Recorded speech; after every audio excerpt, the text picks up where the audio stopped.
On this week's show, we're discussing Valve releasing an entire new lineup of hardware coming early 2026, a new Horizon Zero Dawn, Forbidden West, / Ratchet and Clank game coming soon, but maybe not where you want them, a new Japanese State of Play exclusive, and Red Dead Redemption finally going next gen. All that and much, much more on this week's GamerGuild Podcast.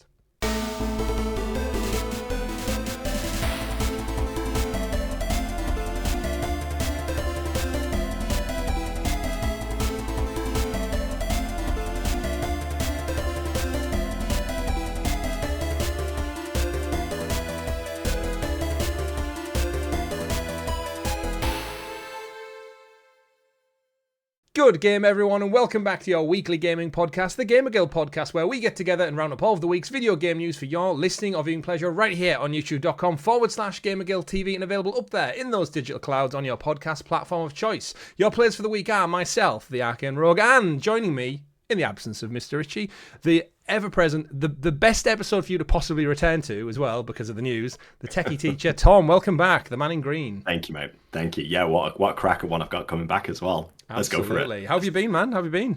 Yeah, I'm good. I'm getting, I'm finding some more gaming time, actually.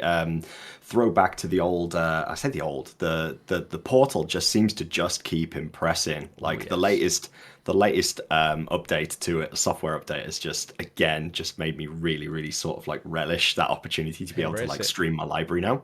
One in five PS5 owners have a Portal, which is an insane attachment rate. That's like Nintendo numbers. Of course, we do have a great show lined up for everyone, but before we do get into it, don't forget to like the video, subscribe, and ring-a-ding-ding that bell so you're kept in the loop with all the great content we do here on the channel, like our weekly live streams where we get together with you, the community, and stream something. We've currently got our Uncharted 2 Among Thieves playthrough continuing. Part 3 is live now. Members get it early, so do go check that one out. We've also had the entire playthrough, Tom, of Pokemon Blue. Richie plowed 17 hours into that absolute classic. That's all available up there on the channel as well. And we'll be back most likely next week with some Call of Duty Black Ops 7, so don't forget to check that one out. But aside from a great lineup, we do like to start every single show with talking about what we've been playing. So I'm glad to have you back. We kind of need this update every time that you jump back on, Tom. You mentioned the Portal. It's just had its cloud gaming update. I see you pop online all the time now, more frequently than you have before. What have you been playing at the moment? Right, so must admit, first of all, I have bounced back and forth between the PlayStation and PC quite a lot lately. I found myself picking up a bunch of new games here and there. Going through the back catalogue, I'm going back through the Insomniac games, playing Spider-Man at the moment. Then I plan on getting through, because I never actually beat them. Wow. I went through it before, and I'm finally at a very good point of the game. Again, it's an old game, so we can spoil it right at this point. Absolutely, for sure. absolutely. Yeah, Sinister Six, absolutely loving the point that it finally feels like you're just embedded in that comic book-esque part of Spider-Man now. Just got through Electro and Vulture, just going after Scorpion next. Very much enjoying that. So I'm going to jump straight to Miles Morales and Spider-Man 2 after that. Other than that, we've been bouncing around a little bit, playing a little bit of Arc Raiders actually on PC, and as an extraction shooter, very, very much like very, very positive on that at the moment. Right. Really enjoying it. Okay, yeah. So I need to dig into that then. So Spider-Man, terrific. Yeah, it sounds like you're going to time Miles Morales for Christmas, which is where it's set. Yes. So it's like the perfect seasonal game. Almost like it's planned. Almost like it's planned, yeah. It's like your Christmas lineup of movies. Aye. What else? Which Batman one's set in Christmas as well? Is it Arkham Knight? Or is it Origins? Night? Is it Origins, actually? It might be Origins that take place on Christmas Eve, and that's their excuse for getting around having 0 pedestrians in the entire city. Not one individual popping out to the shops for milk at 11 o'clock at night or anything. But what I do want to ask is definitely about Arc Raiders, because we've had a couple of people write in on the channel specifically about Arc Raiders. Me and Richie didn't give it its flowers when it first came out. We kind of missed the boat on that one. I've seen a lot more about it. I've kept my eye on a couple of live streams about it, and I've been tempted about 3 or 4 times this week to pick it up and jump onto a stream, but between work and so it's been a bit busy. So I haven't got around to it yet, but I do think I like it. From everything I've seen, we know it's from the ex-Battlefront dev, so we know it's going to look gorgeous. It reminds me of just the Division Helldivers kind of mashed together in some kind of way. Yeah. And that rings bells for me. I would go for a cross between The Division and Destiny is the kind of vibe that I would say to go for. It's very much but with a more of a Division side of things, really. Right. It's very much sort of like grounded dystopian future sci-fi. Humans are living underground. They're living underground because of sort of like a robotic AI sort of takeover of the planet, the surface, and to sort of get by and improve the quality of life down in Speranza, which is the city that you're residing in. You're essentially going up to the surface. You're going to raid, hence the name, and you're raiding the AI, which is aptly named Ark. So you're just going up there. You're sort of like taking out drones, taking out robots, machines. There's downed machines. There's just general resources on the planet. And the idea is, it's just it's a get in, snatch and grab, get out as quickly as you can. But there's that sort of anxiety-ridden PvP element to it as well, where you're just going to come across some I'll use the nice word, some fool out there on the street who's a little bit trigger happy, and you're always going to come across that in an extraction shooter. There's always somebody out there who's gunning for the PvP, but sometimes you just get those really nice experiences where you get people just running in there and they're very quickly like, don't shoot, cool, we're cool, yeah, we're cool. proximity chat, right? Yeah, it's really, really fun actually. That sort of element, and the community are very, very chill, I'd say, at the moment. It seems it's a really good entry point for anybody who's not been in an extraction type shooter before. We've obviously had a history of playing The Division, as we've talked about way in the past, but this is very much that sort of like the Dark Zone sort of elements of The Division mixed with a sci-fi sort of, like I say, a Destiny sort of take on it. Very, very fun. Progression is fantastic. The whole vibe of the game is brilliant, and the sound design is second to none. It is so good. Just listening for those sound effects, those sound cues that are just going to trigger you to thinking, there's something in that next room. I don't want to go in there yet. I'm going to go this way. Horror vibes as well. Yeah, it does everything. I think it's one that I'm definitely going to have to get around to once Call of Duty's out the way. It's an interesting landscape we've got now where Battlefield 6 has done amazingly well. Absolutely gangbuster numbers for a Battlefield title. Ark Raiders out of nowhere is picked up millions and millions of players. And then now we've had Call of Duty Black Ops 4 launch today at the time of recording on Friday the 14th. And I'm very interested to see how Call of Duty's numbers go. I've been talking about for a couple of weeks now with Richie of it's the first sequential game. So we went Black Ops 6 to Black Ops 7. Never done that in before in my lifetime that I can recall. Obviously, we had the Modern Warfares, but for Black Ops to jump without rotating around the three studios. Yes. So between Battlefield, having a resurgence, and then other like new players coming to the market, and the juggernaut that is still Apex Legends, Fortnite, and all the other big things. With it being on Game Pass, we know Microsoft struggled with purchases. I think the majority of purchases were actually on PlayStation 5, which is wild to think that now. I'm curious to see how Black Ops 7 lands, and I know we'll get to it in the news because its reviews are out, but yeah, I keep thinking at some point it's got to stumble, right? It's still always the top-selling game of the year, every single year. At some point, you would imagine it's like either hit saturation point or people just want a taste of something different. But I'm not sure. It's interesting. Yeah, we'll have to just sort of like watch the numbers really, because I think at the end of the day, you've got to look at where games fall out with like a generational shift as well. I think sometimes there's like, there's that very sort of hardcore Call of Duty fan base. But is that going to start like waning a little bit as people start coming like into the ecosystem with a lot more variety, I suppose, more than anything. So who knows? But yeah, we shall see. Absolutely. I've been basically chipping away at a classic game. I've been playing Sly Cooper 3. Wow. At the moment. Wow. I've last year I went back and played 1 and 2 and got the Platinum Trophy for them when they ported them over to PS4, PS5. So I needed like a bit of a palate cleanser after the last couple of months of playing some big titles, and there's nothing really in my pipeline for the end of the year. I'm not sure about yourself. There's no like big out-and-out PlayStation exclusive or anything that I really need to jump on. Obviously Ghost of Yotei landed, and I breezed through that. Really enjoyed it, but when sometimes you just sit and stare out the window and like that meme from Narcos where he's on the swing, he's sat on the bench, and it's just like, what is actually next? I thought I'll jump back into a little one. So yeah, I've really been enjoying Sly 3, and just it's one of them classic platformers where not really much story, a couple of fun character moments, silly villain of the week every episode, and you just run around and solve some crimes, break into some safes, that kind of gist. So Good. hopefully I have that. Last one I just want to throw out there as well that I didn't get a chance to mention before is Dispatch. I got to talk about Dispatch. Yes, I've heard good things about that. Dispatch.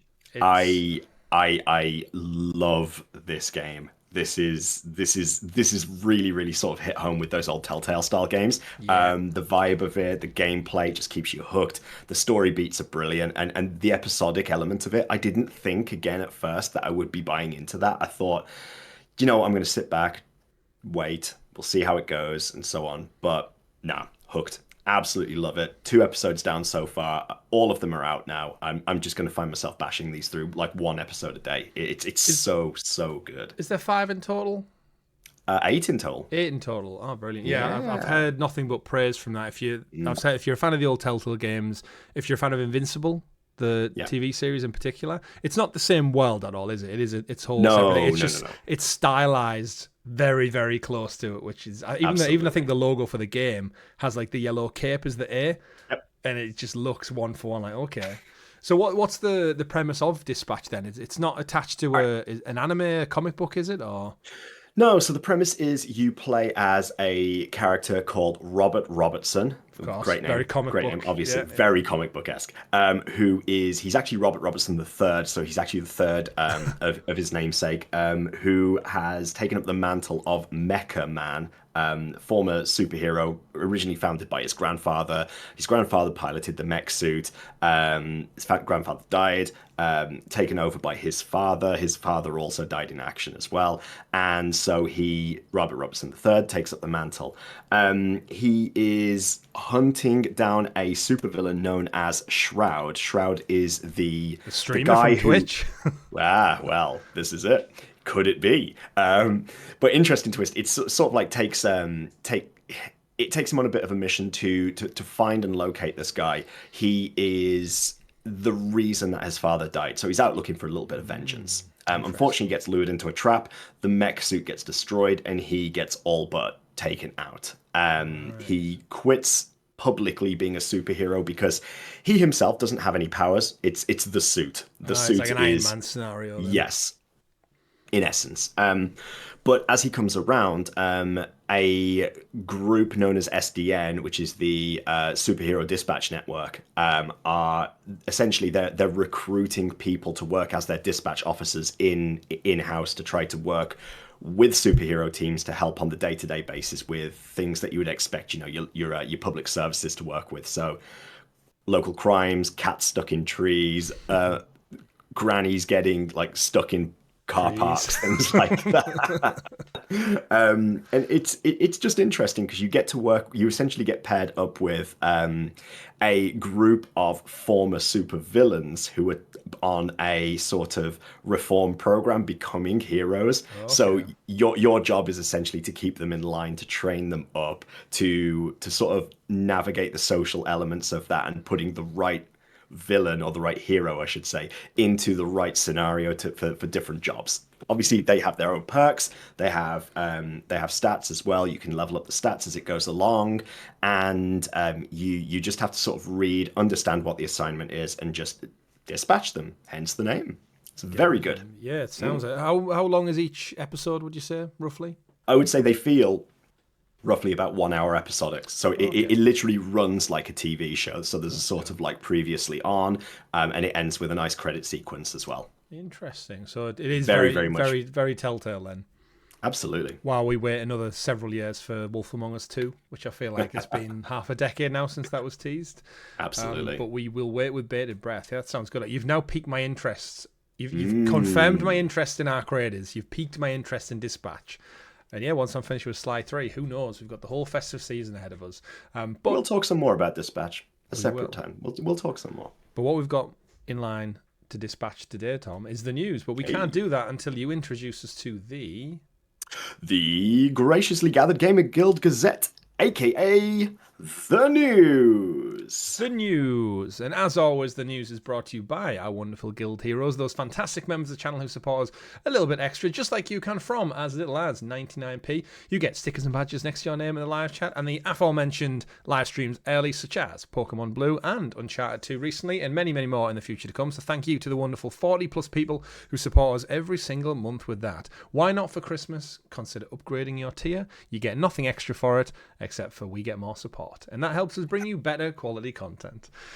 Tom, I mentioned to it at the start of the show, Richie steps aside. He's went to watch the football or something, the big nerd.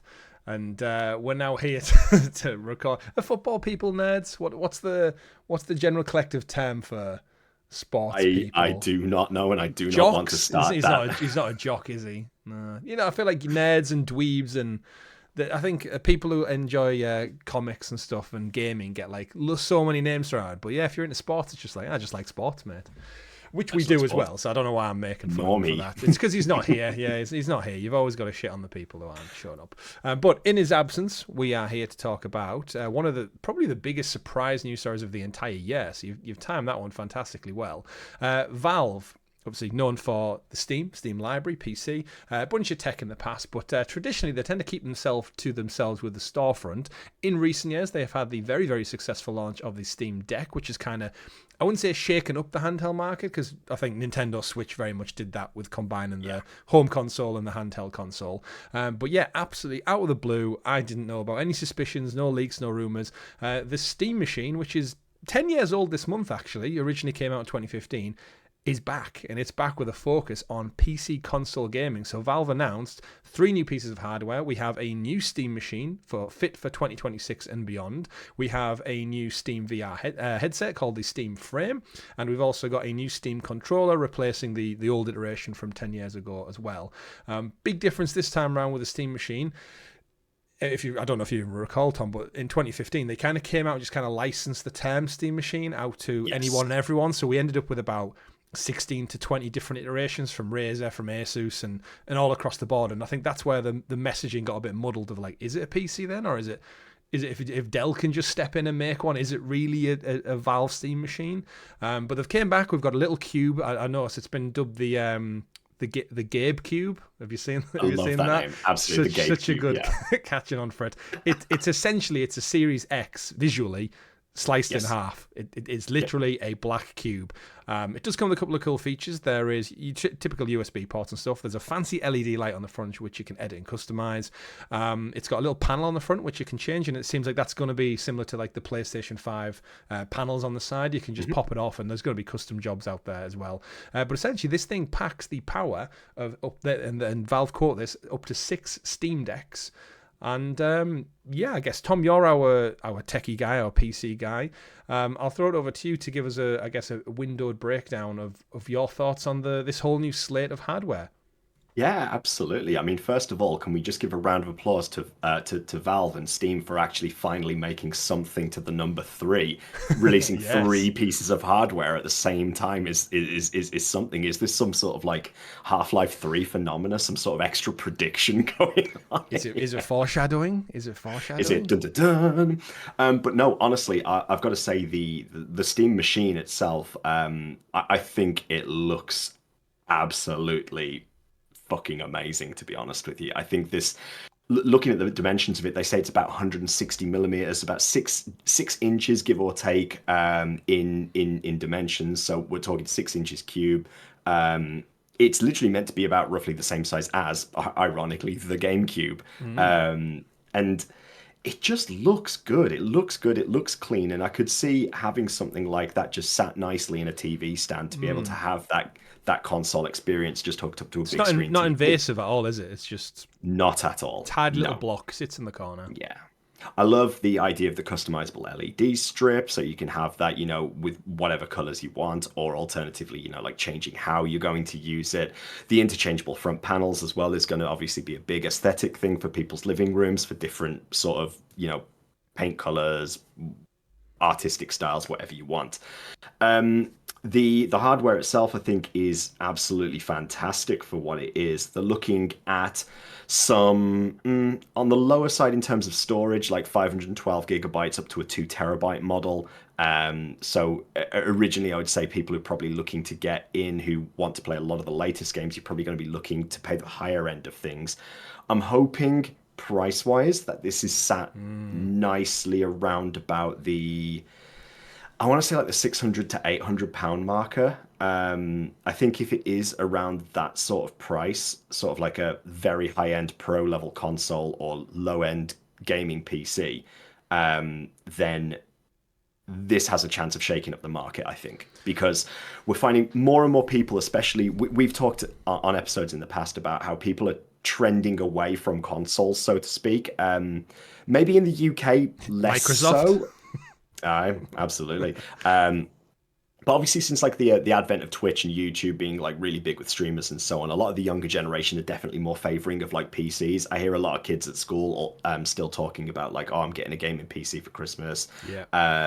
I rarely hear them talking about getting consoles and so on, which to me shows that I think Steam are very good at sort of like looking forwards with things. And I think Steam, one thing we do need to say about them is, you're right about what you said about the Steam Deck before, about, it wasn't necessarily something new because Nintendo had already got there with the Switch and that sort of idea of what they're doing.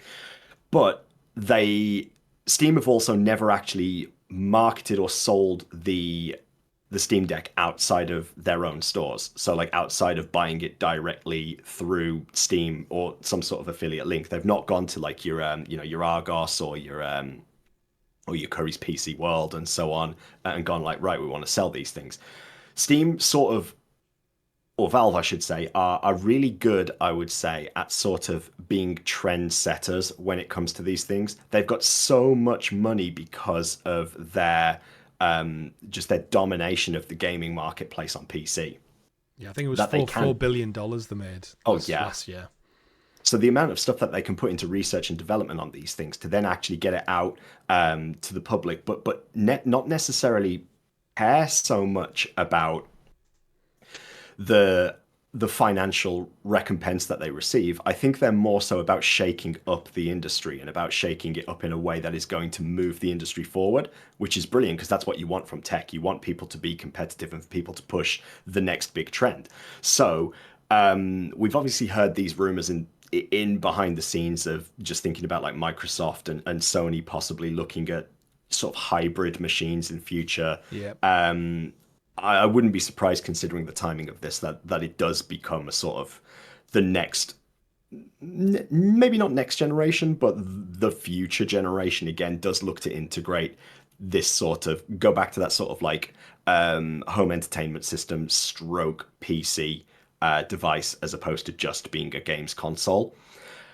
Just quickly touching on the frame and the controller, I think the controller looks excellent. The frame has piqued my interest, but I still kind of have that reservation about VR. Yeah, I just think great. We all do. Yeah, if that's where they want to put their money, then by all means. Obviously, they see some sort of future in it.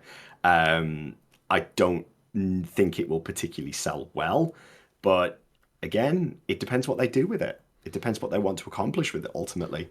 It goes back to, again, just the storefront. Is if a VR game goes on the storefront, then it's not really down to them to kind of power it in a way, because it's all just ran through these independent parties and devs and game publishers and stuff. And I think that's where the crux of all of these devices, both the Steam Deck initially and then now the Steam Machine revision, is that this thing comes with a catalogue that people have been curating for 30 odd years. And we always lamented like the Stadia, then on Amazon Luna, and it's like, how do you get a foothold in this industry when you don't have the catalogue and the library that gamers have just been accustomed to? And you do that by launching a device that literally comes with, I mean, yourself and Richie probably have libraries that span right back to like, early 2000s maybe? All them little 99p sales and the bundles that they sell out on a weekend, and you don't even ever play it, but you've still bought it and it's still in your library, and now you can play it on a Steam machine. I wouldn't be surprised if the vast majority of people who play Steam actually, their libraries must be worth a grand plus at this point. Like just through like the collective amount of games that they've picked up through bundles, through giveaways, etc., etc., etc. Just quickly touching on some of the specifications for this, by the way, I touched briefly on the storage of it. They're going to be looking around about what does it say, 4K 60 in terms of the gaming right there with FSR, ray tracing supported. Like you said, that's the equivalent of about six Steam decks in terms of power. I don't think this thing is going to be groundbreaking in terms of a visual output, like pushing the benchmark further, but I do think it will be good enough that people, again, thinking of the nature of Steam and the nature of what Valve have done in the past, that people will optimize their games with this piece of hardware in mind. So I do think that things will run quite nicely on it. And Valve have a really good track record. Correct me if I'm wrong in chat, in comments, wherever you need to, of having supported and making sure that they have solid launches of software that's converted over. Unless we're talking ports from console. If we're talking ports from console, then it's a different question altogether. Yeah, it's the specs. I think they've been quoted because a lot of people actually got hands on. I think Digital Foundry, Linus Tech Tips, and so a lot of actual influencers and tech industry journalists got hands on with this. Like as the penny dropped with the launch and the reveal, we kind of saw people getting hands on with it, and they did equate it a lot of the time too, pretty much somewhere between a PlayStation 5 and a Series S and a Switch. So you kind of everything now going into 2026 is going to be on that level footing, and I think we've seen it from Nintendo Switch that the lowest common denominator between the Switch and the Series S, games are just designed differently now, where they're designed to equate for that. The PlayStation 5, we'll talk about later in the show, hitting its 5-year anniversary and selling 84 million units. However, the PlayStation 4 still has a user base of active about 40 million people, so these generations are seemingly getting longer, but the power necessarily isn't required as much. So yes, this is going to be a powerful box, but as you alluded to there, it's not necessarily the be-all, end-all, and I think you mentioned it, but price point is really going to be key in this, and it's so up in the air with all the crap going on with tariffs at the moment, but more specifically how they want to tackle this, because we know Steam, as you said, have an absolute Scrooge McDuck's fund worth of coins to spend, and it does make you wonder, do they really want to take a loss, as most companies do on hardware initially to get people in, and really go for it? We've had rumours that PlayStation, Sony are trying to angle for the PS6 to be cheaper this time around than the PS5. Interesting to see how they're going to do that with the price of the crazy Pro. Xbox are doubling down on seemingly this premium approach, where they're telling us the handheld is going to be premium, the next console is going to be premium. You do wonder, is this a really good opportunity for Valve to come in and basically steal Xbox's lunch? They're already flailing so much on many, many fronts. They've got the money, right? They've got the library. Can they swoop in and become that other big pillar of the industry alongside Nintendo and Sony? I just cut in here quickly to say that there has been breaking news as of 1 hour ago published on PC Gamer that Gabe Newell has taken delivery of a new £500 million super yacht with a submarine garage, onboard hospital, and 15 gaming PCs after Steam Machine announcement. So he thinks it's going to do fairly well. I mean, when you're talking about the amount of money that they have, and Gabe can go ahead and do, he can do whatever the hell he wants these days, considering the legacy that he's created. You know the phrase, I bet my house on it. I feel like that doesn't apply to him. He's just bet an entire super yacht on it, which is probably worth more than all of our houses combined. Wow. It's wild. But yeah, what are your thoughts? Are we thinking do we live in a world, as you said, that some of the kids that you teach, they're more interested in getting a gaming PC? I was speaking to a few of my colleagues about gaming over the week, and same thing is they're really into the modding scene and upgrading it every year, trading the old bits in and getting the new one while it's still on offer, that kind of wheeling and dealing kind of activity, and constantly evolving it.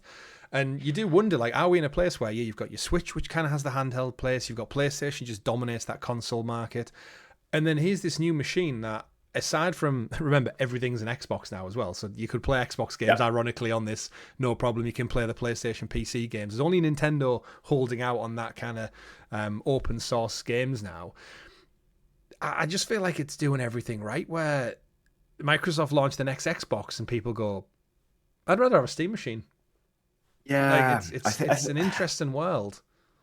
I think that's the thing. I think the idea that it's hybrid and that it is that sort of it's going to fit the place of a console, but have the versatility of being a PC because they've talked about the fact that it is going to run Steam OS as well, so it'll have that sort of PC capability. You'll be able to install and use it as a computer as well. I just think that the form factor of it, just that small size of it, is going to be so impactful to sort of saving space for people because not everybody can afford huge, beastly, several £1,000 gaming computers and build them up over time. But for the younger people who do want to get into it and who do, come in and say like, oh, I've got a budget of like, 500, £600 or so, and I really wanted to get into gaming PC, get a gaming PC. I want to get into like streaming and stuff like that. Then I think this is just gonna hit right with everything that Steam has built into it as an app. I just think they know what's gonna happen, and I'm quietly hoping for success for it, really, because I think again we've talked about in the past that more competition is better, and at the moment the competition seems to be going the wrong going a little bit stale, I suppose, shall we say. Yeah, I mean, it's an interesting one. We've lamented on this channel more than most probably about the Google Stadia failure as well, and their biggest problem was always getting the games across. And isn't it so ironic as well how Steam always try to shake the pack up a little bit with the Linux based setup and all the games, and they've got their emulators now to port stuff, and Windows games are just replicated seamlessly. You can't help but feel like it was just wrong place, wrong time, and lack of ambition. And I know we've said it time and time again. I will say, though, and I will bring up, I know you said you like it. I don't like the controller. I think the original one looked horrendous. I think the second one, it's the touchpads. I can't get away from it. It's the top half of the controller. Nice. Don't mind it at all. I like the buttons, the layout. I like the PlayStation symmetrical joysticks. That's my preference. And then there's just these two giant, lovely big old tic-tac touchpads stuck on the bottom, and I think in my head I just don't know how I would hold. I know I would perfectly sit with it like we all do when you pick up an Xbox controller for the first time. It gives me vibes of the old 360 controllers that had the attachment keyboard. That extra block underneath. Bulky bit, yeah. I mean, there is a reality where I think Steam know fine well that the majority of people are going to probably just use a Xbox controller anyway. That's the default for PC gaming usually, or pick up a PlayStation DualSense now. They did I think smartly say this isn't packaged in with the purchase of the Steam box, the Steam machine, Steam Cube, GameCube, whatever we're calling it. Because I think they know that people, if you can shave 50, 60, 70 pound off the initial price, just keep it out of the box and you don't need to. So I think that's a tactical move as well. Absolutely. But yeah, I think the VR one in itself, from my opinion, I think similar. I think they want to be in that marketplace because why would you relent space in a market that it is not. It's not blew anyone's socks off, but it's still a vibrant market. Samsung is still committed to it. Meta is still committed to it. PlayStation seemingly with the VR too. But it's one of those things like similar to what we just said about the consoles. Is I don't think VR really needs to improve that much now. They've got it right with the gyroscopes, the controls and the sticks, the fidelity in the eyeballs are kind of right up there compared to what it's ever been. And I feel like VR is it's got to be just a much slower burn, where I think if the price can come down, the developers can have time to get behind it. I think we'll see some wild and crazy things out of VR in the years to come.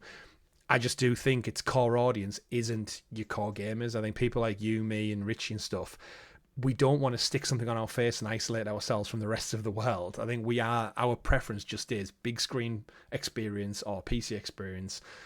And yeah, like I enjoy VR as much as the next person, and I loved my PSVR 1, but there is that thing where it feels like it's kind of came and went, and unless there's it's the consistency in games, isn't it? As you see hundreds and hundreds of launches of fantastic things that pique your interest, your point of Arc Raiders and Dispatch to one.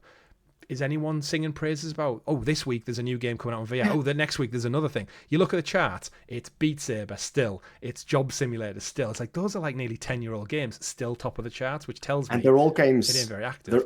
They're all essentially games that you are, for the most part, static in terms of your physical position in those games. I think the games where you start to move around, I don't personally feel quite sold on those yet, because I think the idea of like doing the stick flicks to be able to teleport yourself is just so jarring visually, and like for people who suffer from motion sickness, it just makes it impossible to actually do.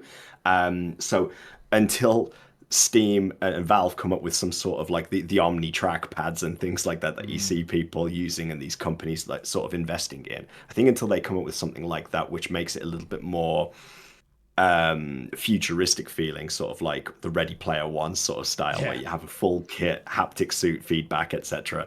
I think at that point VR could pick up a little bit more, but I think as it currently stands, it's going to do what it's going to do, and that's great for the people who enjoy it. Absolutely. So to kind of wind this one down a little bit, I guess, prices. Where are you going to pigeonhole for a price point for yourself? Like I say, I think I would be happy with it priced around 600 to 800. I do not see it being down around the 400 to 600 marker. I think that's far too low for something like this.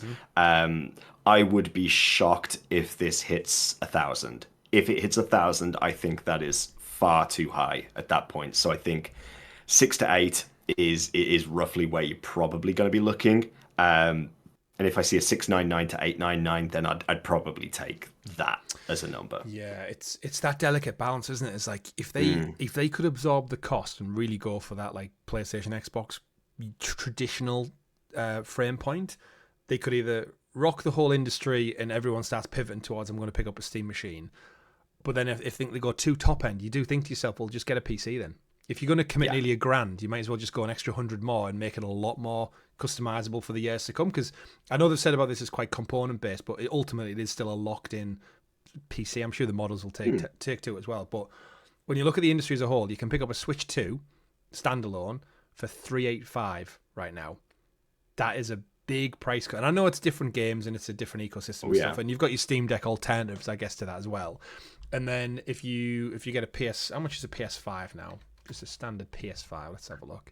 We depend. Are we talking UK or US? Because US is going the wrong way. Where you go, PlayStation 5 standard slim model is $467.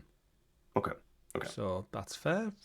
Not too bad. I don't know see what a Pro's kicking out as well while we're in the market, Tom. While we're treating ourselves this Christmas, PS5 Pro $672, down from $699. So with the power of this thing, but then also the convenience factor, I could see, you're right, I think I'm going for like bang in the middle of what you said, $699. Okay. I think match the Pro.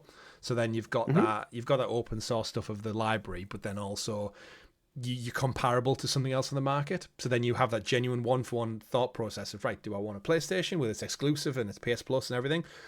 Or do I get a Steam Cube, which I don't know why I keep changing its name every time I bring it up. The Steam Cube, same price, but not only can I play, remember PlayStation games do go over to Steam Deck and stuff via the verified process and via the PC releases. So if it's exclusivity that you're looking for, it's not really an issue.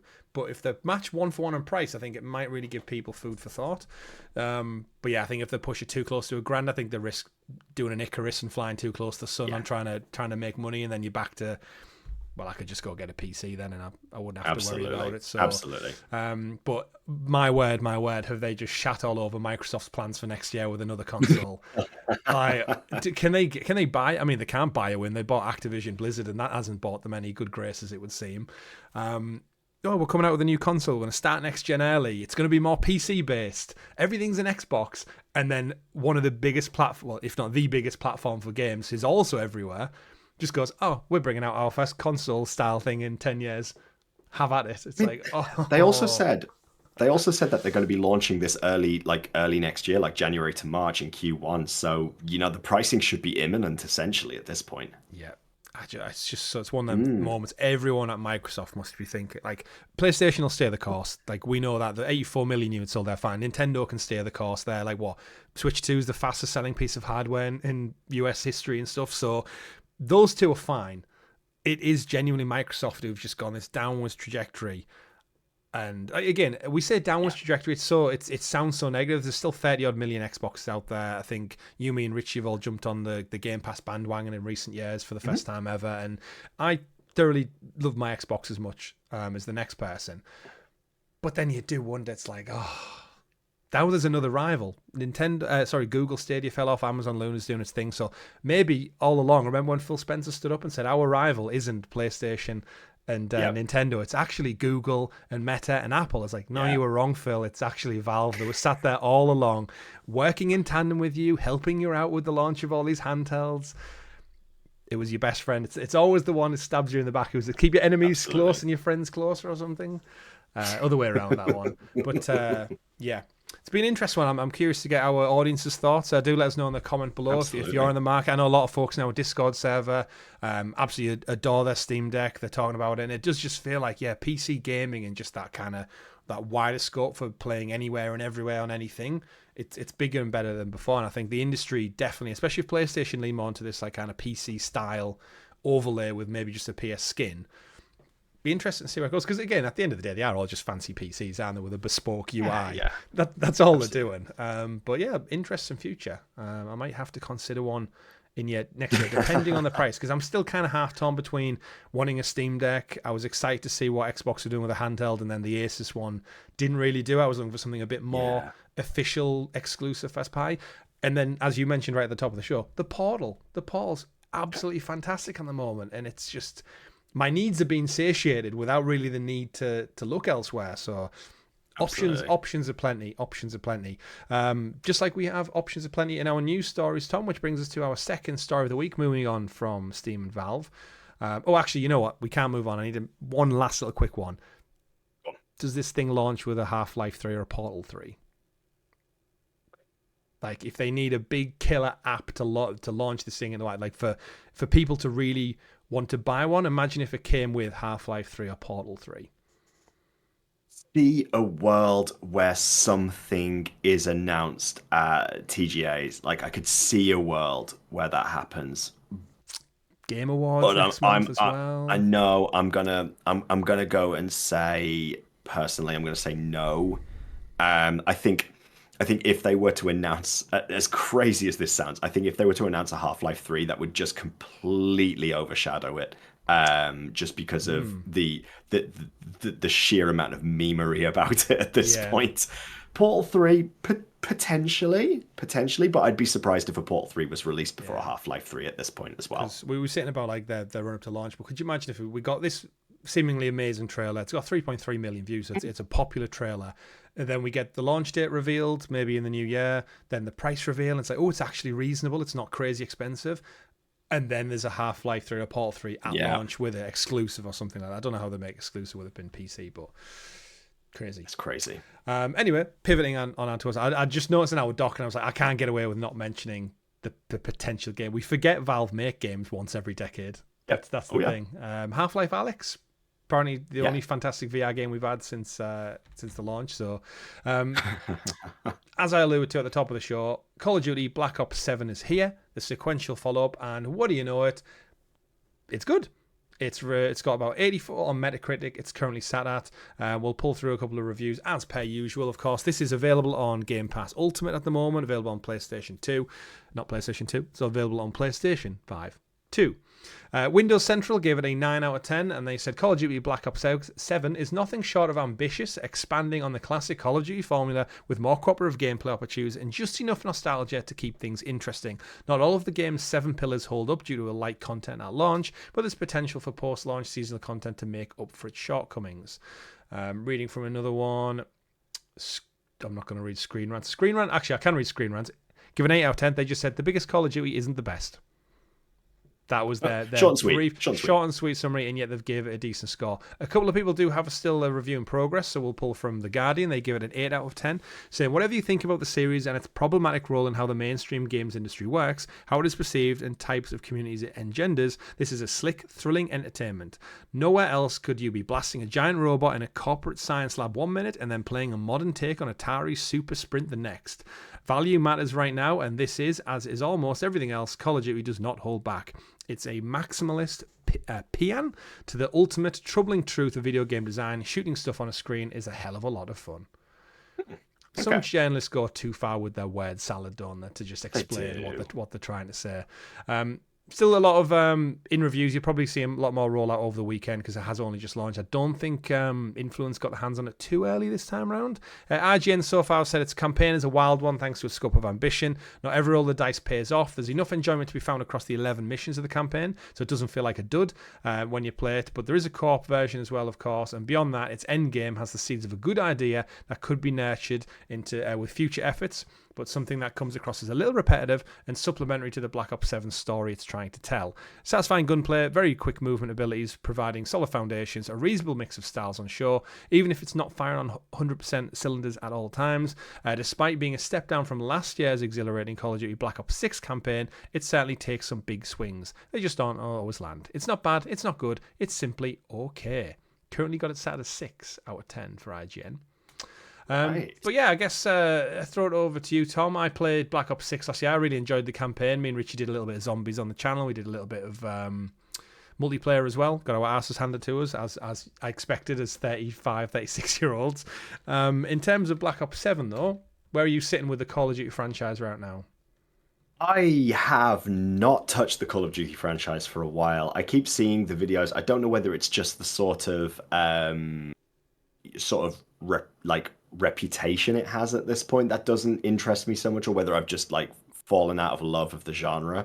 I do like the idea of the sort of setup of the campaign and the idea of this sort of pseudo future tech. I like that. I like where they've been going with that, but I haven't particularly been on the hype train for a Call of Duty game for a long time. So I don't have much to say on it other than good for them at the moment. The scores are obviously generally favorable. 84 does sit it as a nice point. It's by no means groundbreaking. It's by no means a failure for the franchise, but it's sitting nicely right in that sweet spot, I suppose, really, which is, you know, people are going to buy it, people are going to play it, and it'll do well. My only take on it is that at the moment I've seen a lot of criticism that comes from a lot of the unlockables for the multiplayer in particular as well. People are saying things like AI art is overused and so on, and as a result of that, it's buying a little bit of bad blood. So I think it's just something to take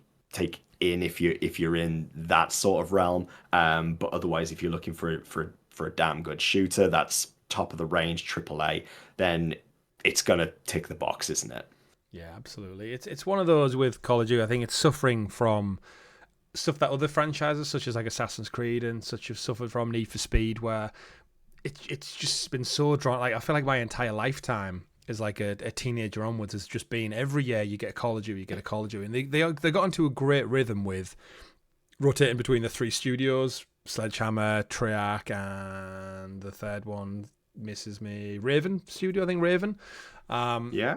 And then again, they had the year where they dropped the campaign because they didn't have time to finish it. So I think Black Ops whatever didn't have a campaign. They had the one that was had Space and Jon Snow. That was, I think that's the most poorly received one. Is that Ultimate Warfare, Infinite Warfare?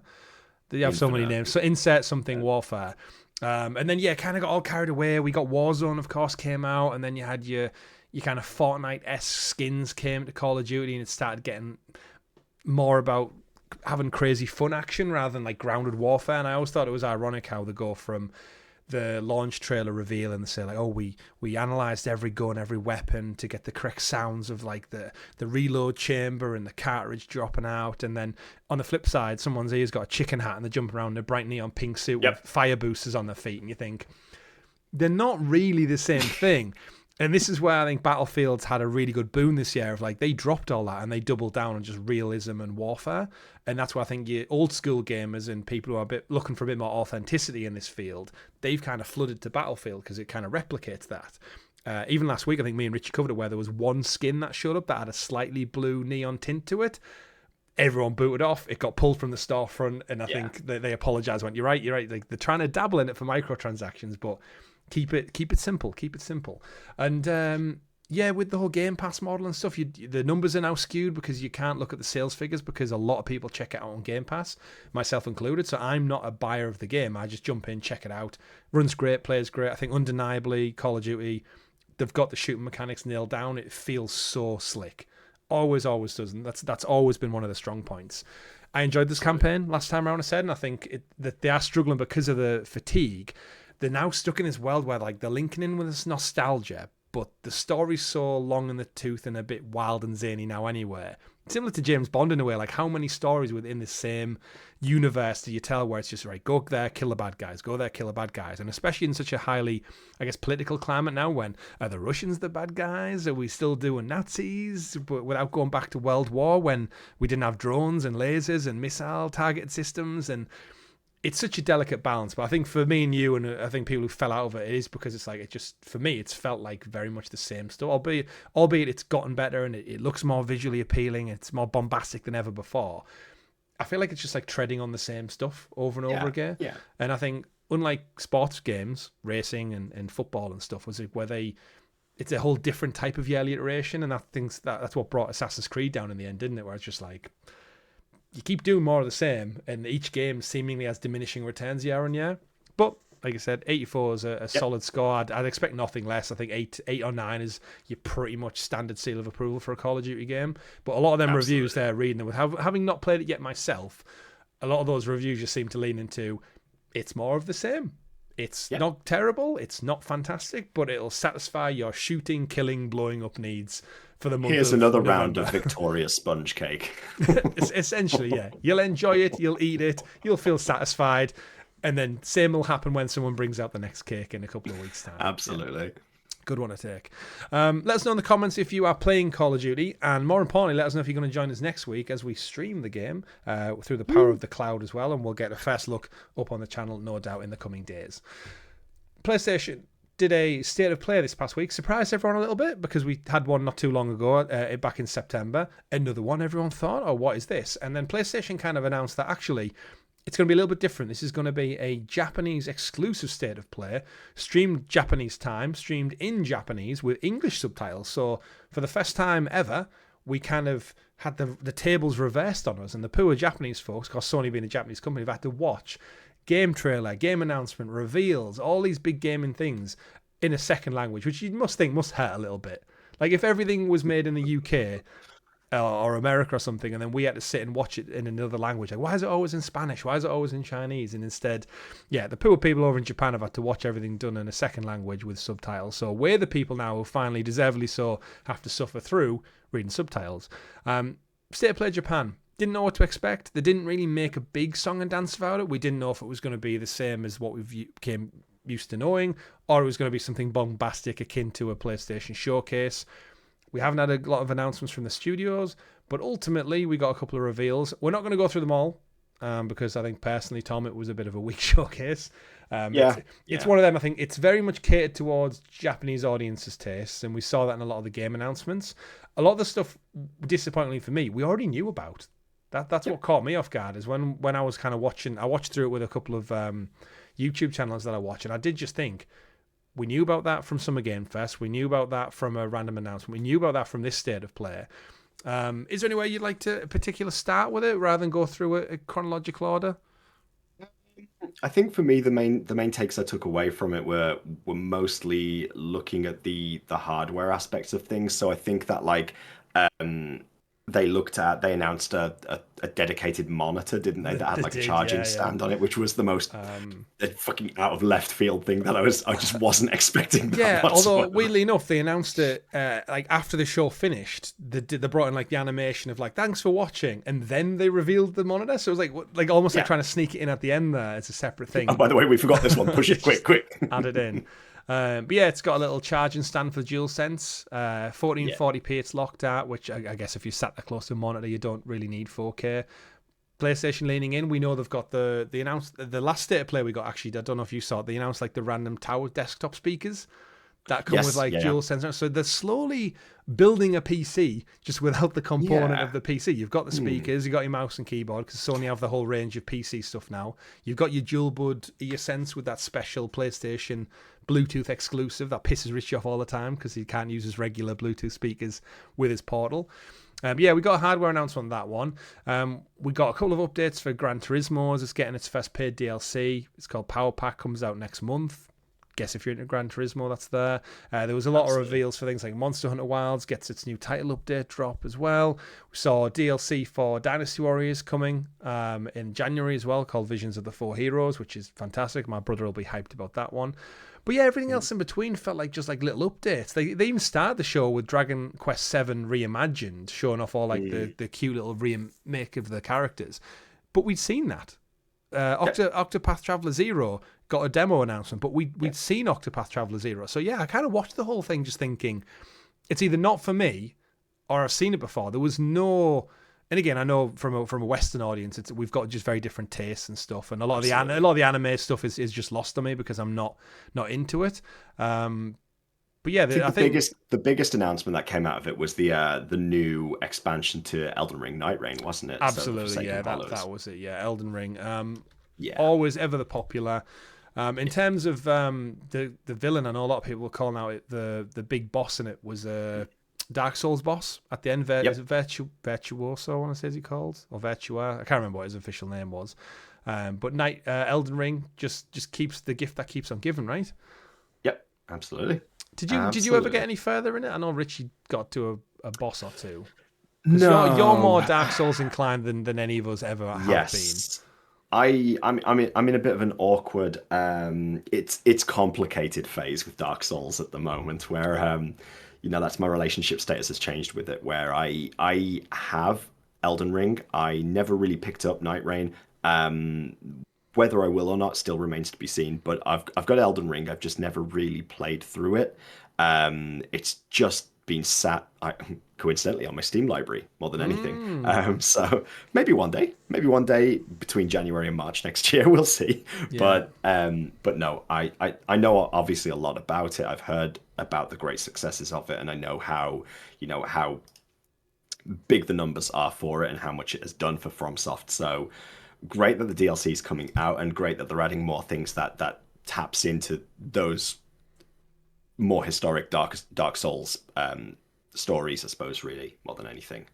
So yeah, cool. Yeah, I think Night Reign's the Elden Ring thing. I don't have the hours or the patience to play. Like it's one of them games me and Richie just appreciate from a distance because it's just too hard for us, and I don't have 100 hours to get good, as they say. But yeah, Night Reign being like a multiplayer kind of like a component similar to extraction shooter almost in a way. It's interesting to see it, and then they're just building on top of that with, I guess, content, which because it's multiplayer. I guess it kind of needs like a roadmap to just like keep adding more and more stuff on. So it's odd to see and to get it so soon. But yeah, new kind of characters and stuff, new bosses to fight, and just more Elden Ring. It's wild to think how successful the new IP has been, and now it's got Dark Souls in it. It does make you think. I wonder if they could go back and reflect. They would still call it Elden Ring, or they would give it like a more connected universe. So it was all they could all bring it full circle. But yeah, nice one to see. A couple of other ones we got. There was a new one from the people who made, I can't remember, Palworld, that was it, the people who made the Pokemon rip-off game. They're back again, and not only are they back, Tom, but they've also made another game, which very much looks like it again. Looks like Silksong. This is a Metroidvania-style action game. It's from Pocket Pair Publishing, developed by Frontside 180. But yeah, its core mechanic, if you look at the trailer, it's pretty much Silksong, which, similar to how they got away with the Pokemon stuff, I think this game will do really, really well because it's so close to the cut from the same cloth. Nevergrave, The Witch and the Curse. I watched the trailer and think if you on another day didn't know that much about certain games, you would just think this was Silksong. If it wasn't like a little buggy anthem. I think Pocket Pair are now cementing themselves as the team that sit there and go, what's hot as shit right now? Let's make that. let's just make that game. Let's just make that. Yeah. So just copy my homework, but make sure you change it enough. Yeah. That it's not too different. And it's what's frustrating as well, I guess, is it looks good still. Yeah, like that's the thing. It still looks like actively fun, interesting. They obviously have to change it enough so they don't get sued, or they can at least stand their ground and go, oh, it's just what's it called when if you have a lawsuit, it's like it's near enough, but there's enough changed. You can kind of you can claim it and say like, oh, it's inspiration or something, or it's spiritual successor, but we've not took anything direct. I'm sure there's like a proper legal term for it. The problem is when you're falling into these categories like a Metroidvania as well. There's so many other Metroidvania games out there that do this on the regular. I guess the things that make it a little bit more like a Hollow Knight are the sort of like the planty vibes that they've got going on there, and also the hand-drawn artwork. Yeah, definitely. Which is like, where do you draw the line? Because it's I would say it's different enough, but you can clearly see that it's something they're capitalizing on at the moment. Yeah, the interesting enough in the notes for it, they said it takes its core mechanics from Super Mario Odyssey. The developers said, but with the roguelite elements. So it's interesting. Yeah, you gather resources, you try and rebuild the village hub, you head out as this witch wearing a care stat, and you progressively fight to get the gear that you need. But yeah, it's interesting. Do you use the hat to jump on and give yourself an extra jump? The hat must have it must be some kind of like cappy power that they're referring to. But yeah, saying it's inspired by Super Mario Odyssey, when you look at it and go, that would have been my maybe 7,000th guess if I was to go down a list of. The hat's name is games. Hattie, by the way. No, I'm just making that one up. Hattie, I could see that being real. So the kind of the Japanese state play kind of went and came with a bit of a flat tire for me. A lot of the people, even that I kind of watch and listen to as well, they were the same. As I think the journalists were expecting like at least something out of it, because again, PlayStation, as we're about to move on to our next story, have just celebrated 5 years of the console. And as someone who usually traditionally keeps an eye on like the first party exclusives, I feel very not catered for in the last 5 years. Like, I've enjoyed Miles Morales at launch, as you're about to play. I enjoyed Ghost of Yotei last month, but there's just a lot of time in between where I'm sat thinking, like, what on earth are PlayStation Studios doing? I don't know if you saw the article drop this afternoon, actually, about saying you can play Concord. Some modders have actually took the Concord and try and got the servers back up and running for it, because that was like one of them. And between that, I just don't feel like there's enough output for what PlayStation should be doing. I think Xbox have had a terrific year, between like a couple of decent remakes and a couple of really good titles that have landed in Game Pass. They've been fantastic. I played The Keeper a couple of weeks back, which where you play as the Sentient Lighthouse. That was really trippy. I think your kids will really enjoy that one, because my little girl was just like, I want to be the lighthouse. I want to be the lighthouse. I was like, she doesn't know what she was doing. She was just driving around as a lighthouse. But seemed to enjoy it. And yeah, South of Midnight, I absolutely adored earlier in the year as well. And then Richie absolutely loved Oblivion Remake so much that he actually bought it on PS5, even though it was sat there free on Game Pass. So it just shows you there's money to be made. But all things said and done, they're having a really strong time. They've just announced the PlayStation Plus games catalog for November as well. So we've got some big titles coming. The biggest one being Grand Theft Auto 5. I can't help but feel like this thing is just on like a rotating carousel, dropping off and coming back, because I'm sure we've mentioned it a few times. Other titles include Still Wakes the Deep, Pacific Drive, Thank Goodness You're Here, and Insurgency Sandstorm. The biggest update that's been added and reflected recently is Rockstar's Red Dead Redemption is also coming to, which I hear you then say, well, hang on, Chris. Rockstar and Red Dead Redemption don't have a PS5 port, so what good's the game catalogue being added in? Well, along with that news, Rockstar actually put out some posts earlier in the week saying it's coming to PS5 and Xbox Series X, and PlayStation went, you know what, you can have it day one. So there you go. If you've got PlayStation Plus catalog, you can jump into Red Dead Redemption on your PS5. Rockstar also stated that your progress will carry over. So if you did have the PS4 version of this, you don't have to start from scratch. And another great plus point to all that as well is if you own the PS4 version, it's a free upgrade to the PS5 version too. So Rockstar being surprisingly nice. They don't have to be. They've got millions and millions upon millions in the bank. But yeah, what do you think of this lineup? GTA 5. I personally really like Still Wakes the Deep. It's a great little spooky horror game on an oil rig. The rest of them I can take or leave. Yeah. I think Thank Goodness You're Here is just a fun little game to play if you want that sort of like Untitled Goose Game sort of stupid vibe, dick around in a game world a little bit. It's got very funny British humor in it, so I think that's something that appeals a little bit more to us. Other than that, I got to be honest with you, I just couldn't care less at this point about GTA 5. I think it's just the point of just like trying to slap like, look, GTA 6 is coming, so we'll give this away. If you haven't somehow already got it, why not check if you've been living under a rock at the bottom of the ocean in the Marianas Trench and you've got no idea about anything at all, try this. Try it out. It's good to see. I guess Red Dead's the standout one, isn't it? It's nice to see it finally get a port. It's a good excuse to go back. As soon as I read that news that there was that, you get that little itch that as soon as someone mentions or talks about a game that you've got a deep adoration for, you go, oh, maybe if I've got some time this weekend, or if I can grab an hour, I might just jump in and boot it up. And even though I know I don't have the 40, 50 hours to commit to it, I had such a good time playing Red Dead first time round. It does also come with Undead Nightmares as well, so they've just missed the Halloween boat, which really disappoints me, because I think if this dropped 2 weeks ago, I would have been all over Undead Nightmare for Halloween, because it's such an underrated... I mean, it's not underrated, it's one of the best DLCs ever, if not the best, but to miss Halloween feels like such oh man, that would have been a fantastic stream. Now Red Dead's over there, I can go back to saying that, believe me or not, Richie's never played Red Dead. Oh, not played it. He's never finished it. And 2 either. It's just they're kind of one of those gaps. Or Bioshock. He also reiterated he hasn't played Bioshock. So not only does he disappoint by not showing up, he also disappoints by not playing Red Dead as well. But yeah, decent lineup. Nice to see. And I'm finally happy to see Red Dead move over to next gen. Kind of, I guess, wrapping up all of the PlayStation news, the PlayStation blog put out a post this week on 12th of November to celebrate 5 years of play, the evolution of the PlayStation 5, and with it, Tom, they brought us a couple of interesting statistics to go along with it. But to start off with, can you believe it's been 5 years? Does it feel like 5 years you've owned your PS5 for? It doesn't. It's been a strange one, hasn't picked it up during lockdown. Swear. I know. I swear that the time space,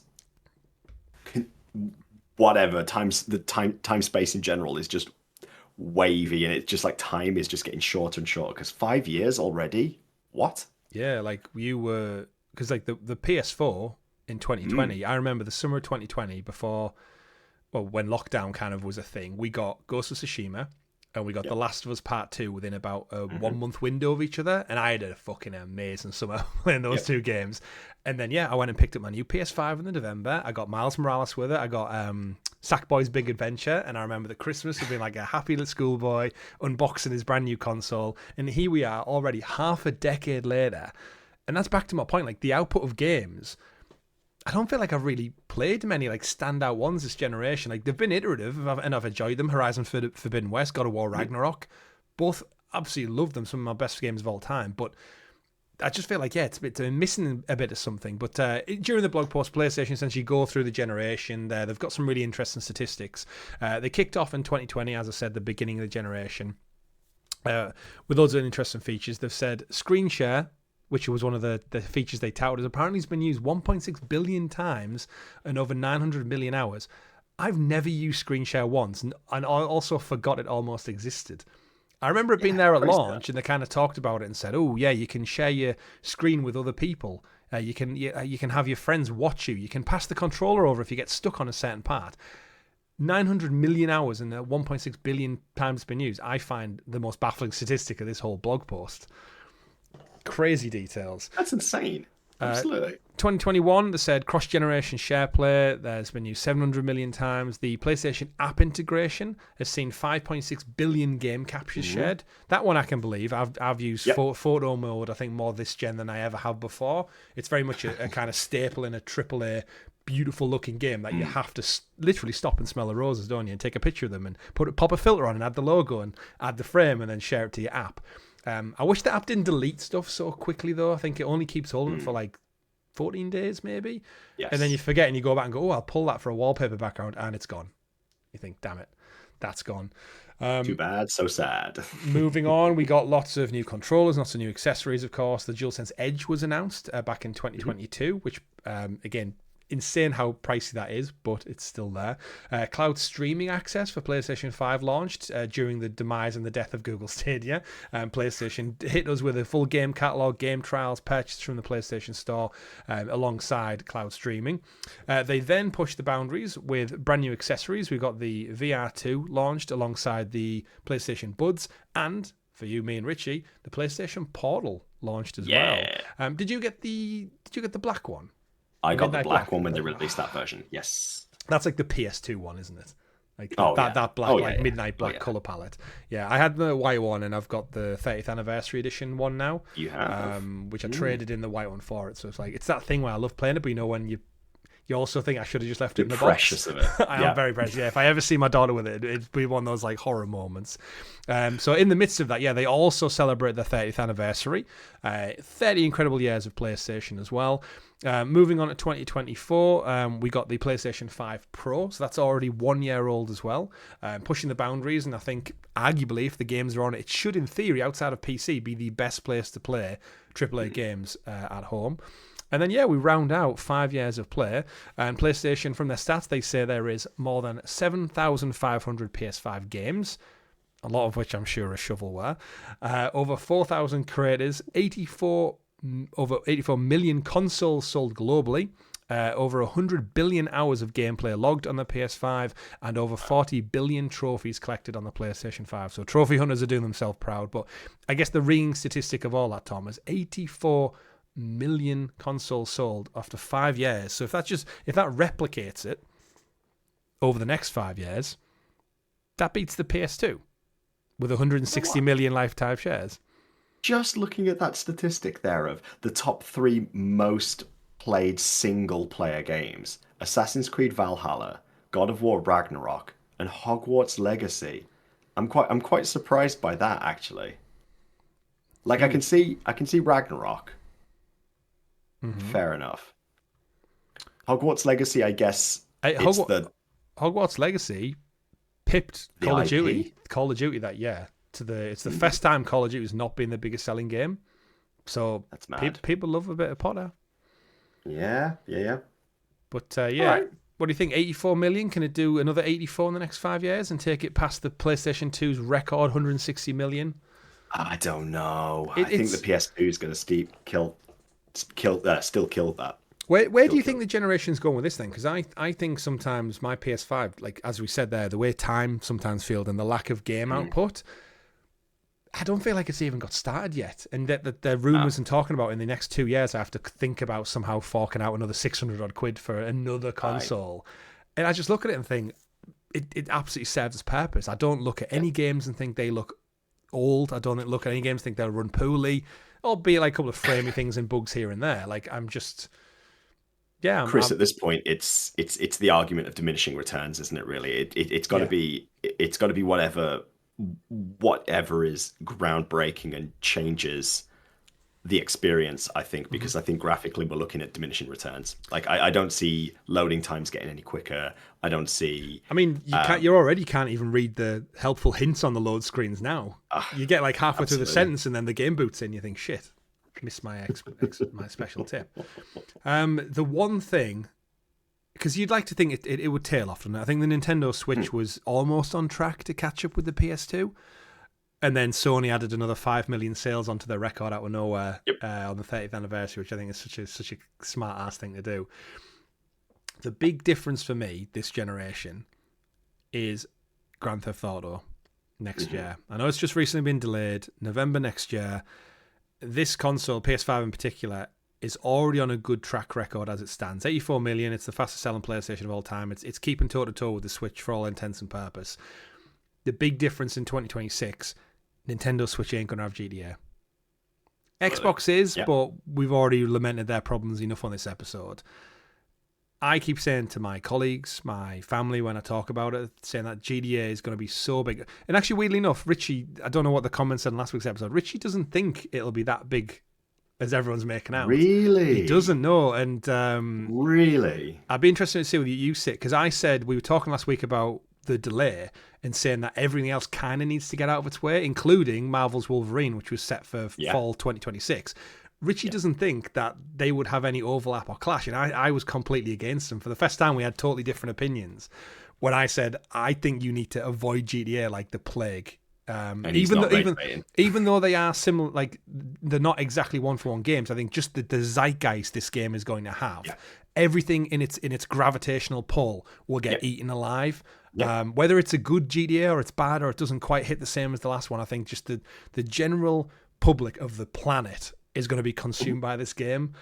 Well, You just have to look historically at like what GTA has meant in media. Like it's literally the game that got reported for this, that, and the other in the public eye to the world. So when you talk to people about games, to the general masses, like that they know GTA because of things like, you know, obviously the huge controversy around things like hot coffee back in the day and stuff like that. It's just the content of the game is always so debatable, and when the general public get wind of what's happening, it becomes it just generates such its own zeitgeist, doesn't it? It has its own such a gravitas that everybody knows what it is. So I would say that it doesn't matter whether it's a good game, whether it's a bad game, it will sell. It will be a system seller.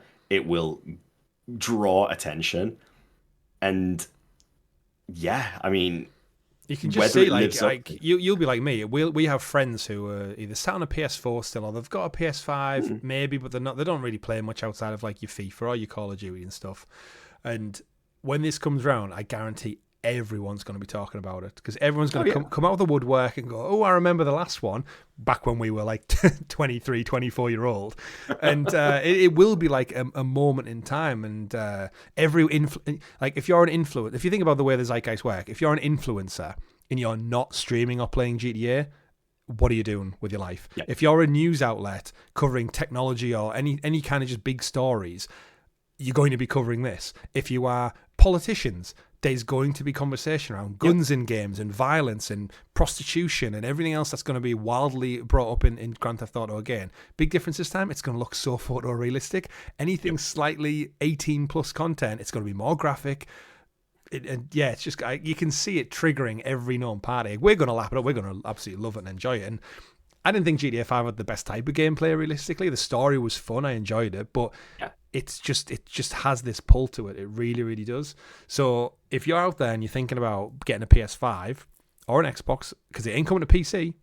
So again, I just think that funnel of focus, and I think we can all agree PlayStation probably definitely have the marketing deal for this. I would say so. They've just got Red Dead and GTA again this month. That tells me Rockstar are firmly in bed with PlayStation on this. Call of Duty also comes out in the November.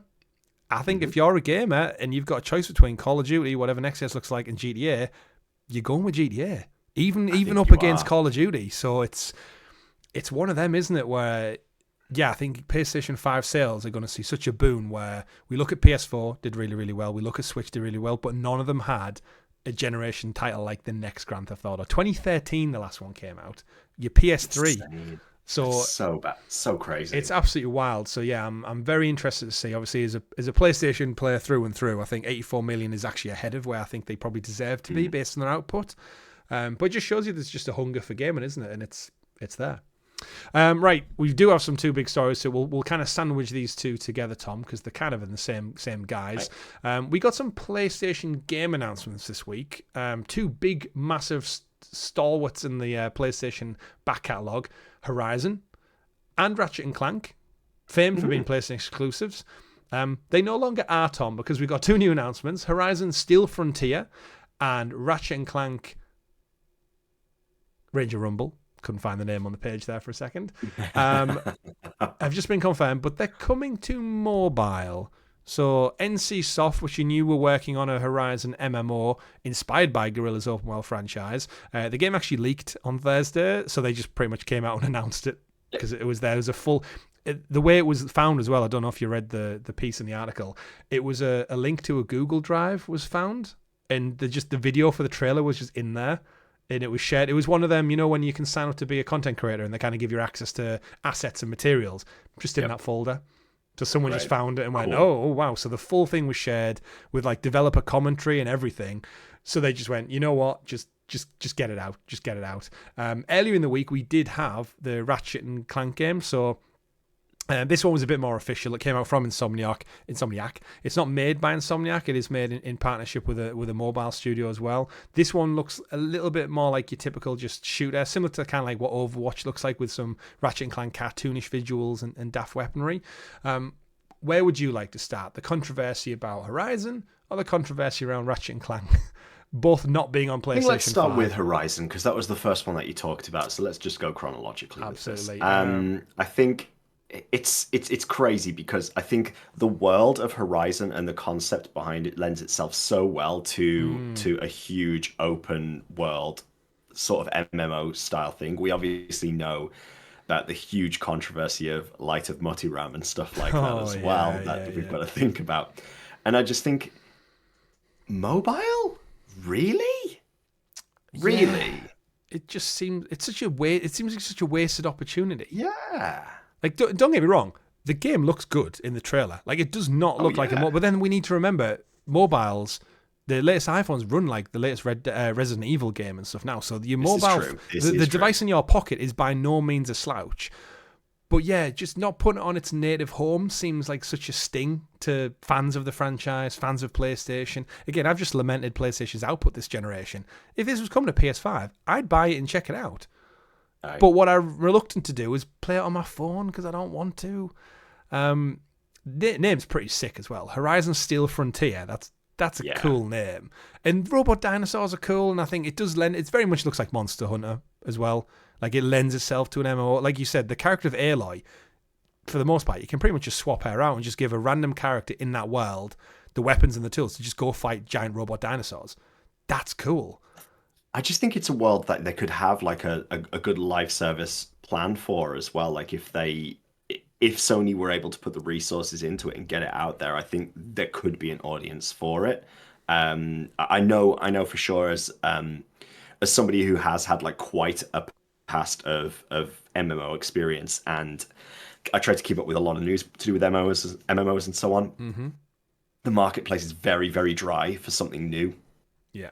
In it at the moment, and I think potentially, but please tell me that we're gonna move away from just the mobile thing, because I don't see another like Diablo Immortal style thing where they just turn around and Guerrilla Games. I remember that groaning. You guys have phones? Yeah. That noise when they announced it for mobile. Like, to be fair, we should say it's also for PC, so mobile and PC. Yes. And you know what? As I watch this trailer, it does look good. Yeah, like I think the initial, you hear it's mobile and you go like, oh, it's another brick breaker Candy Crush game. It's not. It really isn't. It is a fully fledged action MMORPG, and I think I'm interested to see where the multiplayer element comes in. Like, you're in a squad, you're in a fire team, but I think make your character, add all them, like the ridiculously stupid hats some of them wear in Horizon when you see them in the cutscenes, and you think, how can you even walk straight with that thing on your head? But they've done VR, now they're doing mobile, and I think PlayStation clearly look at this franchise as something that I guess goes beyond Aloy's story, which I think they want to do in a weird way. Like, Forbidden West was great and good, but I think the story, especially near the end, if you've not played it, got a little bit carried away with itself from what was essentially quite a grounded post-apocalyptic story in the first one. So we know we're going to get a third game. We know we'll see that, no problem. But yeah, the devs have actually came out and said like they do want to have it on PlayStation 5. I think there's been that much of a backlash.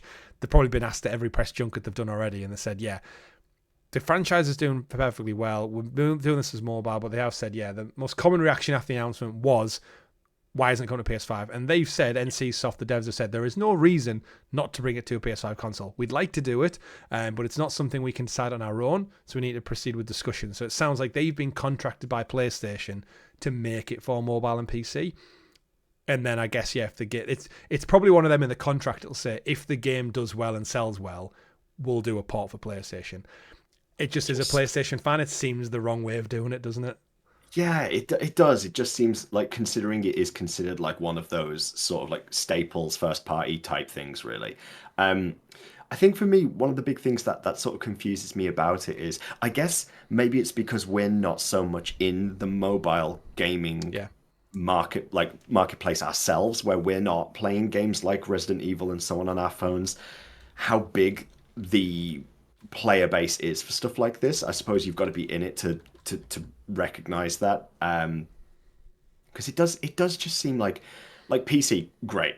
I'm very happy for that. Like, and if it doesn't come to PS5, then that'll be the place I play it. But mobile, I'm still sort of like, I still feel like there's going to be limitations on it, because again, you've got so many different variations of device out there on the market that you're talking about, like, not everybody's going to be able to access it. So why are you limiting yourselves to that? Yeah, it's an interesting one. I've just pulled up some statistics for mobile games for 2025, and you've got Subway Surfers, 304 million downloads. Stumble Guys in at second with 254 million. Roblox coming in at third with 208 million. Candy Crush Saga, 138 million. Racemaster 3D, 128 million. 8-Ball Pool, 120. FIFA Mobile, 111. And then it kind of just goes down the list into the 100. But you're not going to convert those people to something like this. They're very casual. I see it. Casual, aren't they? Yeah, I'd probably say FIFA Mobile is probably the least casual of them because it's a fully fledged like just FIFA game just on mobile. Yeah. But when you say like Candy Crush in at number 4, I'm like, that's just a flick with your thumb in one hand while you're on the bus. That's your nana playing on the phone when she's sitting. Yeah, absolutely. If you look at the Apple App Store, similar thing. PUBG Mobile is up there in third with 40 million on Apple, but everything else is like Pizza Ready, Township, Last Water. They're very much just like click and wait. They're not fully fledged like you are playing it as a character in this one. So there's a monopoly to be broke.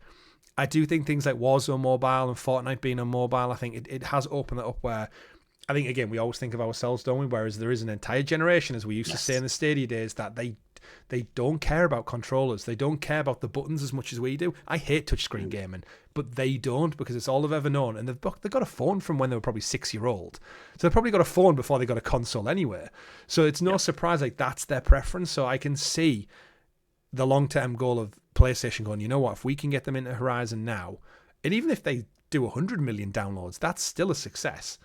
The franchise in itself has only sold 30 million in its lifetime.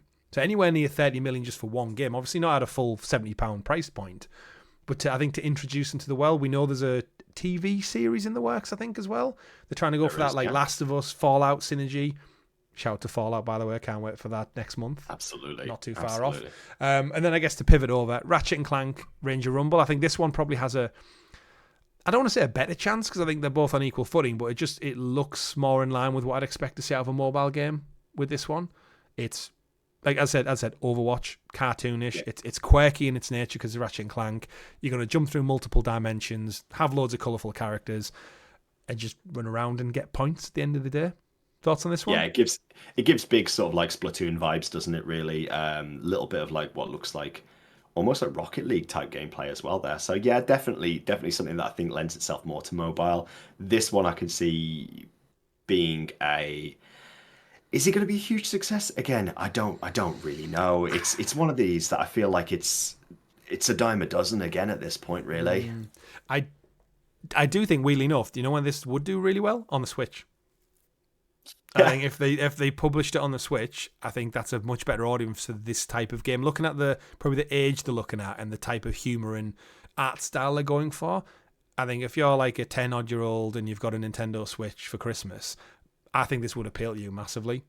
But on PC or mobile, I think it's going to get drowned out by a lot of other titles that are just up there in the top 10, and you can't break that mold. And I think on mobile, it looks quite generic. I think on the Switch, it looks very much in that Nintendo family. It's got like pretty much like Splatoon, like you said. Not doing anything new or special, but it's just got that whimsical art style where I think it would lure a lot of the right type of audience in. But I agree with you on again, that one. Being a PlayStation 4 person, good we're not getting another Ratchet and Clank anytime soon. And we know we're not from Insomniac. They're deep in the work on Wolverine. They've got the rumored Venom game. We know through the Insomniac leaks they're working on X-Men beyond that. So unless they outsource it, you ain't seen a Ratchet and Clank game possibly for another 5 to 6 years, if that. And Rift Apart was so good as well. But alas, we'll wait to see what's up in the future. Rounding out this week's show with a couple of smaller stories. There's not really much to quote on. Ubisoft is still gunning for a live service shooter. They're still digging around, even though they had X-Defiant, which failed. They had Hyperscape, which failed. Everything else which failed in between that. Prince of Persia getting pushed back. They siphoned off some of their biggest franchises like Rainbow Siege 6 and Assassin's Creed into like another shell company. They got massive investment from Tencent. And actually, it was reported this morning, wasn't it? You said Ubisoft have paused sales of their shares, which has now got everyone concerned that there's going to be some kind of like buyout merger announcement if they're not letting people in the stock market. Probably put a pin in this story because I think if something's going to happen, it's going to happen over the weekend, probably for when the stock market opens up again. What are your thoughts? Do you think it's going to be?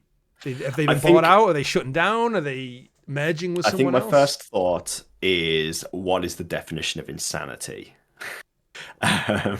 Because trying to push ahead with another live service shooter again and again and again. It's just like they're just.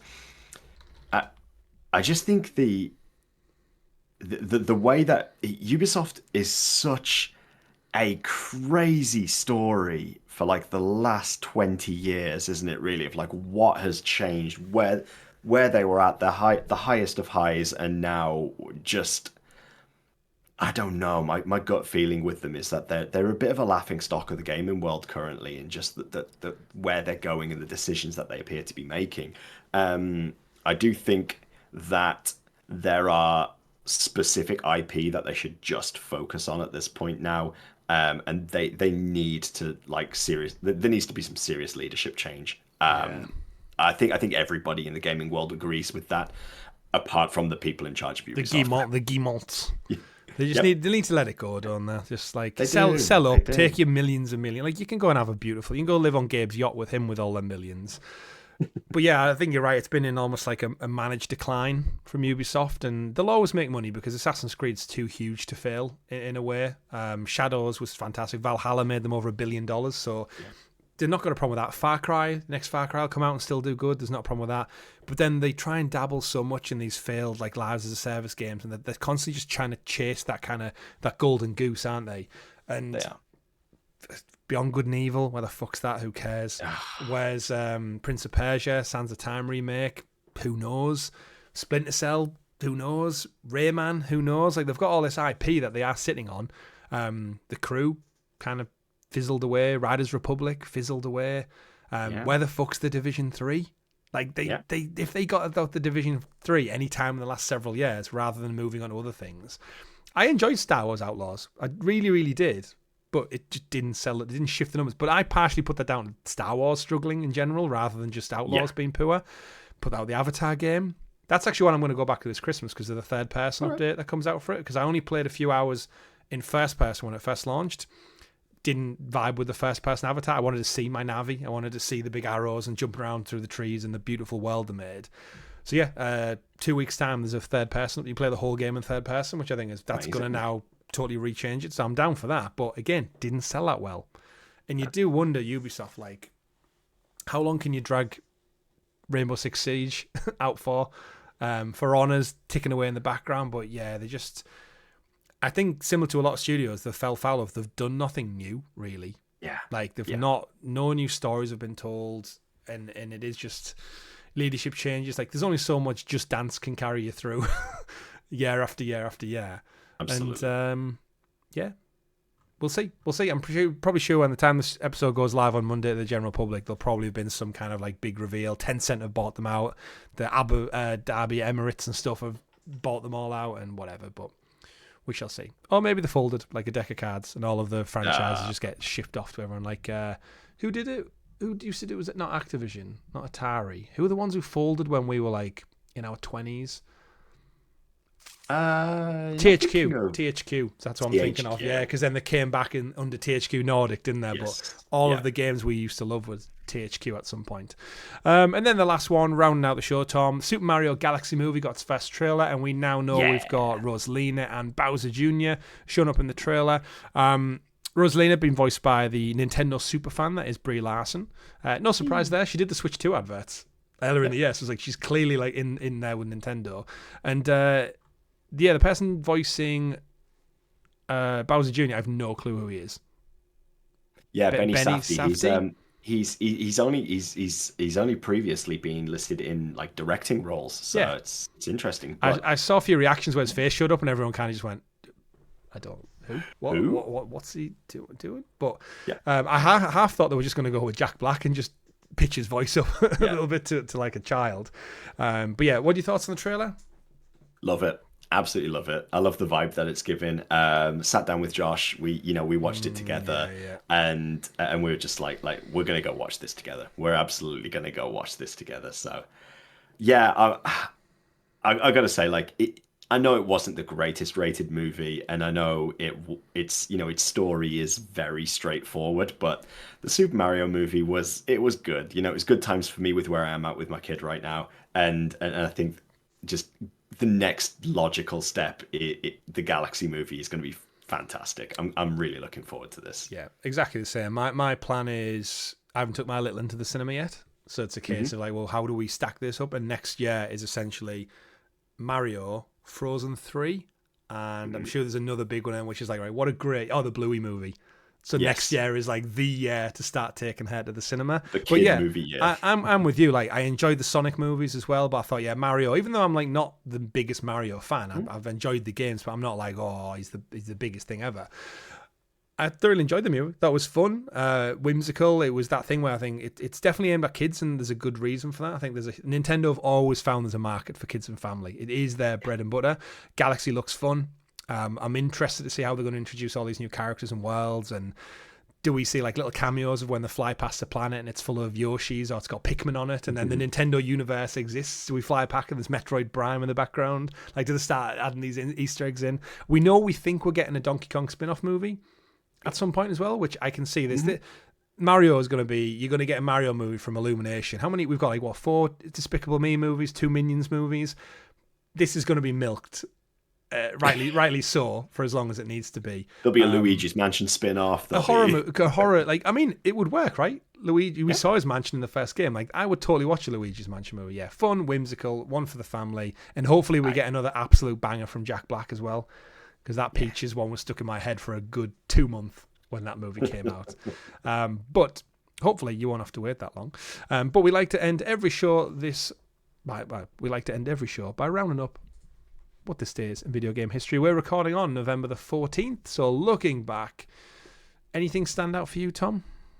Absolutely. I mean, first on the list right there, 32 years ago, 1993, was Sonic Spinball. I used to play the shit out of that game on my Mega Drive back in the day. I don't know what it was about it. Just Sonic the Hedgehog. You didn't have to pay for it. Typical pinball costs you a fortune in real life, doesn't it? The fact you could just mash those buttons. There was just something about it that I always felt like there was a good level of challenge to it, that as a kid, like I always just wanted to try to progress through it, but it was always like getting knocked back and knocked back and knocked back. But it's something different. It's one of the things that I just got like cemented into. I loved Sonic as a kid, and having something slightly different.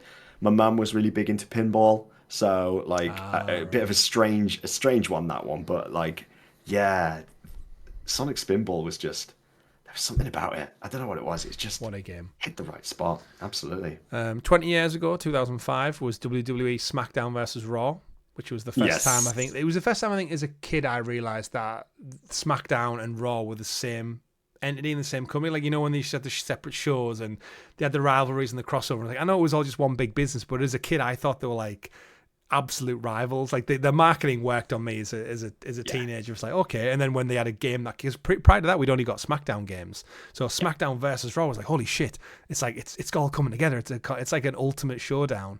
That was really good. I enjoyed that one. What else have we got on this day? Star Wars Battlefront 2, 8 years ago. It's absolutely a sin we've had to wait 8 years and we haven't had a sniff of a Battlefront 3.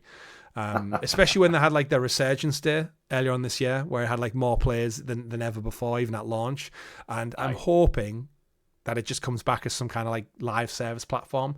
Just call it, I've said time and time again, just call it Star Wars Battlefront Galaxies, and just drop seasonal content. Every time the Mandalorian comes out, every time you put a Rogue One movie out, drop some seasonal content, because Star Wars fans and just shooters in general will play it. You've just said with Arc Raiders yourself, these are the ex-devs who made this game went on to make Arc Raiders. They can make solid, gorgeous shooters that have solid gameplay. So give it to me. Anything else for you? Yeah, Jedi Fallen Order 6 years ago, but that was the Japanese release at that point. But weird that Japan gets different releases than the world now. But yeah, Fallen Order. We'll claim it. We'll claim it, right? We'll claim that it happened. Obviously, very much where our current sort of like main narrative arc is in the Star Wars lore, I suppose, really. Very much waiting for news on the third one, the final one of the trilogy. Yeah, probably not that far off, realistically. Probably got the not. other one out on quite a clip, so it'll be interesting to see. And then, as always, I like to skip ahead just a day just to see, and I'm glad I did. November 15th, Tom, the launch of the Xbox 24 years ago in 2001. This past weekend, the original Xbox launch with, of course, Halo Combat Evolved.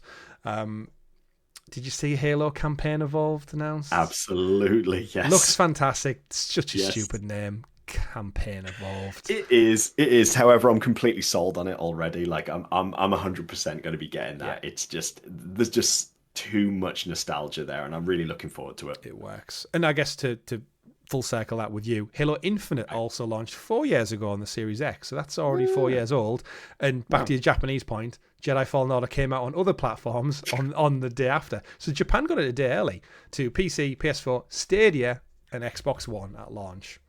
So love it. Hey, 12 years ago, PS4. Yeah. Shit, tell you what, November 15th might actually be the Xbox, Halo, new Super Mario Bros. On the Wii, Assassin's Creed Revelations, PS4, Watch Dogs 2, Battlefield 5 was okay, Pokemon Sword and Shield, Halo Infinite.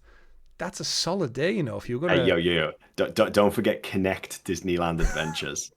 throw back to the Nintendo, the Xbox Kinect. It's a solid list, that though, of games. I'll give it to them. November 15th, shout out. And I guess the thing to remember is November 15th next year is when we expect the new Halo is going to come out on the anniversary. Yes, I could see Xbox doubling down and launching a new console or handheld at least. It seems to be their sweet date that they like. So. Fingers crossed. But we'll have to wait to find out that, and you'll have to wait till next week for the next show. This has been episode 118 of the GamerGuild Podcast. Thank you very much for tuning in. 489 in total, Tom. It's always nice to have you back on the show, because it's always a reminder of how much stuff we've done together over the years. We've been celebrating over 6 years now of the channel. We started this before COVID was a thing. Over half a decade, 489 shows we've put out, not including live streams or random other content in between. But yeah, even this show in its own iteration, 118. We're sneaking up on Sounds of Stadia, 162. That one capped out on. Mad. So some point next year we'll reach it. But yeah, that's been it for this week's episode of the GamerGuild Podcast. Don't forget to like, subscribe, ring that bell so you're kept in the loop with all the great content we do here on the channel, like our weekly live streams, like this very show, and everything else in between. My name's been Chris. I've been Tom. And thank you for joining us. You'll see us next week, regularly scheduled 8 a.m. when the show goes live. Thank you very much for watching. And remember, folks, play wherever makes you the happiest. See you next time. Goodbye. Bye.